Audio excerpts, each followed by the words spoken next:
일본 정부가 해마다 발간하는 외교청서의 2020년판이 나왔습니다. 3년 만에 한국은 중요한 이웃국가라는 표현이 등장했지만 독도와 수출 규제 등에 있어선 입장이 바뀌지 않았습니다. 외교부는 주한 일본 대사관 관계자를 불러서 항의하고 시정을 요구했습니다. 취재기자 연결합니다. 장하영 기자. 네, 외교부입니다. 네, 먼저 오늘 발표한 일본의 2020년 외교청서 내용부터 살펴보죠. 네, 지난 2018년부터 사라졌던 한국은 중요한 이웃국가라는 표현이 다시 등장했습니다. 현재 얼어붙은 양국 관계를 조금씩 개선해 가겠다는 뜻이 담긴 걸로 보입니다. 하지만 2017년 외교청서에 있었던 전략적 이익을 공유하는 가장 중요한 이웃나라라는 표현과는 거리가 있습니다. 주요 내용에 있어서도 여전히 우리 정부와 시각차가 큽니다.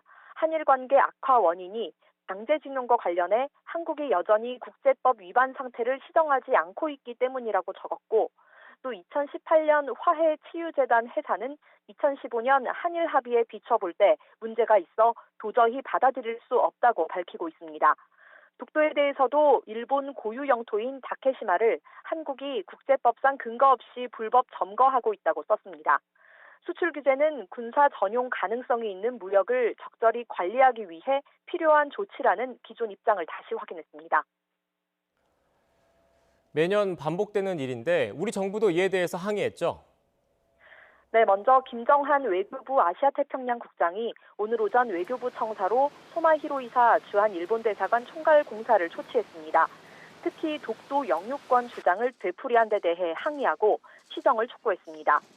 김인철 외교부 대변인도 논평을 내고 독도는 역사적, 지리적, 국제법적으로 명백한 우리 고유 영토라며 일본의 부당한 주장이 독도에 대한 우리 주권에 어떤 영향도 미치지 못한다고 강조했습니다.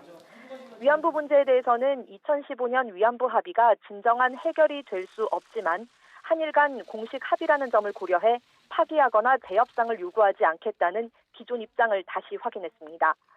또 일본이 군과 관원에 의한 강제 연행을 부정하고 있는 데 대해서도 강제성은 부정할 수 없는 역사적 사실로 국제사회가 명확히 판정을 내린 사안이라고 밝혔습니다. 일본이 지소미아에 대해 한국 정부가 수출 관리 문제에 연결지어 종료 결정을 발표했다가 지역 안보를 고려해 종료 효력을 정지했다고 표현한 것과 관련해서는 이 일본 수출 규제 조치가 강제징용 판결에 대한 보복 조치라는 걸 확인하면서 수출 규제 조치 동향에 따라 종료 여부를 신중히 검토하겠다고 일본을 압박했습니다. 지금까지 외교부에서 YTN 장하영입니다.